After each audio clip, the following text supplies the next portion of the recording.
Hi guys, welcome to episode 6 of Crucible Academy. This episode is talking all about guns.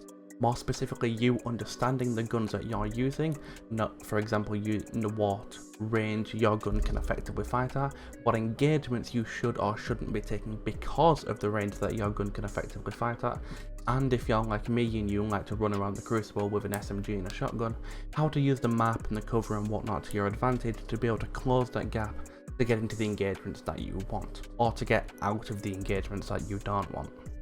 Let's get into it. So to start off, I've got 3 videos all using a different weapon, Mishok, and I'm going to be talking you through how I utilized or how I positioned myself well enough to get into the ranges that I feel like was best for me using that weapon to effectively win those gunfights. The first one we've got is Chaperone.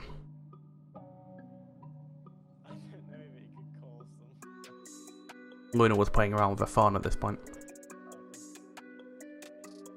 So as soon as I see people here, now this person's not looking at me, and so I know I'm pretty safe to just go up and get the shotgun kill, but I still want to keep myself inside a good Chaperone range, which, spoiler alert, is just outside of regular aggressive frame shotgun range like Felwant and Astral, so on and so forth. Ranged, range. Now this kill. This person's looking at me and I see another person here, which means preferably I don't want to push into this room without at least getting one of them down, and so I'm going to try and hit this shot from where I am. Luckily I've got Roadborne from the previous 2 kills that I just got, so I should be able to get this kill from what I know. I actually did max damage to him there, so I could have even backed up a little bit more, but now as soon as this person's jumping away from me, I'm free to just push in there and try and get that shotgun kill.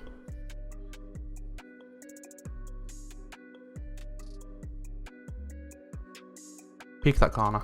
I don't need to go all the way around, I don't need to push any further because this Chaperone's got Roadborne and it's a sniper. Yep, sniper. Next one is a SMG, it's my Multimax CCX SMG. So, what I know about my SMG already is I've got Killing Wind, I've got Iron Reach, I've got a Model 8 sight which gives me a lot of range, and I just froze somebody which back then gave me a stasis damage boost, which means as your damage increases, it essentially increases the effective range because it will take longer for your damage to drop to the point where your range starts to fall off. And now I just got a kill, which gives me Killing Wind, which means this person's going to die very quickly. He dropped. See what I did there? Just another little trick. When I get this kill and I see this person coming around behind me on my radar, in case this person's got a shotgun, which he didn't, I actually think I just heard him fire a grenade launcher behind me, but in case this person did have a shotgun, because most people do in Crucible, instead of me turning around and pushing right around that corner, straight in front of his face, I'm going to turn around and I'm going to jump slightly away from the corner to build up the distance between me and that shotgun, making it less likely for him to kill me, but still completely staying within the effective range of my SMG. Turn around, jump away from the cover, meaning even if he did have a shotgun, he wouldn't have killed me there. And I'm pretty confident that that's within SMG range, so I'm pretty confident taking that fight. And the final one is Dead Man's Tale. I can already see you guys in the comments. But this was before Dead Man's Tale got its catalyst, and so everyone was still ADSing. I think it was like a week or so before the catalyst came out.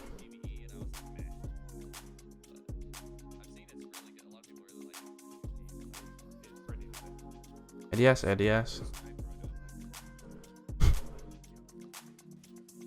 I actually know what my brother's about to talk about in this video, so I'm going to mute that.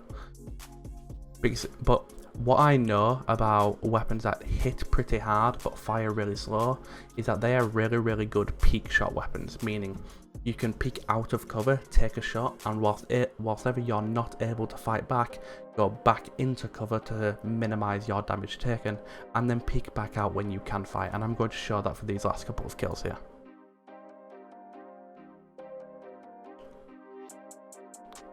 Peek.